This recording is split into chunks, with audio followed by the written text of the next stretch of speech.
It's Dragon Ball time! Hello and welcome to another figure review. Today we're gonna have a look at the SH Figuarts Perfect Cell in the event exclusive color edition. This is the final one. We had Broly, we had Vegito, and as with all the other guys, this is just a repaint of an old cell mold, which is kind of unfortunate because it's about time, honestly, to get a new cell. But let's have a look at this one first. And there he is, again, the third cell we're getting from Figuarts, and still no new molds. This just, I don't know. So first and foremost, he stands at 18 centimeters to the top of his crown, so that's a little over 7 inches tall, and already the size should tell you a couple of things and the problems with this mold. First and foremost, he's just kinda too small. He should be a bit taller, and if you ask me, also a bit wider, because the chest is very narrow. But starting off with the face, also that, the eyes are just too big. It doesn't make any sense. It looks really wonky. For the rest of it though, the paint job is very clean. I like the blue line kind of on the lips. That still looks clean. He has a more sharp nose than everybody else. And the paint job and mold is actually very good. Just the eyes. The eyes are way too big and just stand out like a sore thumb. Then we got a little bit more metallic in the black. Well, this one isn't black, this one is more gray. And the overall green entirely on the figure is a lot darker than the previous ones. We go back to the wings. Very nice. I like the metallic in it. I really like the shiny metallic in the gray parts. And you got the stinger in the back with blue in the stuff that's kind of under the armor. And that's one of the things that I really like about this figure, which is really what got me into the Dragon Ball line, into the SH Figuarts in general, because I used to be a statue collector. But with this guy, just like, I got this guy way back when they originally released him, and I will have comparison later. But what I'm saying is, you barely can see any articulation. It's nicely hidden in there. The joints are molded for the most part in the blue, and yeah, the amount of detail, all the spots are molded on. There's actually some height differences in the skin, so he looks nice and scaly, and down to his shoes. But yeah, overall the figure has a great mold. He looks really good, but it's just a little bit too small, a little bit too narrow, and has the weird eyes. So for the articulation, starting off with the hat, it's just on a ball with another hinge on it. It's, well, double ball connection. Goes forward, back, kind of limited, side to side, and all the way around. I also had it disconnecting quite a bit. Have some neck wiggle articulation. It's not the greatest, but it is there, so you can bring it more to the side and back and forth. Then we got a long ball pack in the shoulder going into the chest with the hinge on it, so it goes up very nicely. And have some rotation with it. Can bring it very nicely forward, and it is hidden by the floaty piece in there. You got a bicep swivel, got the double hinged elbow, and a ball hinge in the fist. Back and forth rotation. Now for the chest, the upper part is, I mean, it's still very nice. Goes forward, back, doesn't leave any gaps, and I love how they molded it. And does also tilt side to side, have some rotation in there. Then the rest, you have another torso joint over here, and one that kind of goes into the crotch piece, which also has some very nice articulation. Does leave a little bit of a gap, but it's not really that big of an issue considering with what you're getting. Also gets blocked by the stinger, and this piece in here is just floaty. It's not connected by anything. Then the crotch piece rotates around. Does he rotate around over there? It's kind of, I wouldn't push it too far, but it probably would rotate all the way around. Then the crotch piece itself has also some wiggle motion back and forth, does go side to side. And then for the legs, we got ball joints in there, forward nicely, to the back as well. And thigh rotation, it doesn't really go outside to the side because of this mold. But you have the thigh rotation, so you get that much more motion.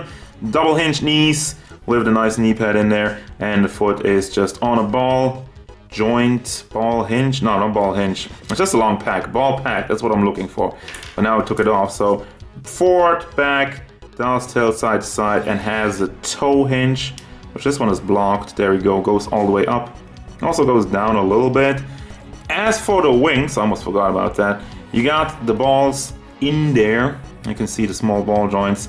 So you can bring that up to the back and side to side, and also have a little bit of rotation in it.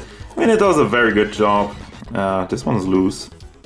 Alright, well, tighten your stuff up. But that's all for your articulation. So for the accessories, I'm really glad they added everything, like everything the old cell had, which is one of the things that early Figuarts did with the Dragon Ball line. You have kind of like a diorama thing. And I'm going to start off with that. You have the ground and you have the kind of energy wave, the energy it creates. You pack those into the sides, and it doesn't want to stick in right now. But you basically pack that in, and you have the Kamehameha wave, which you can also connect via these pegs over here. One pack goes in the wave, another one goes in the ground, and you can move it around. You can have your cell pose in front of it, or do whatever the hell you want to do with it.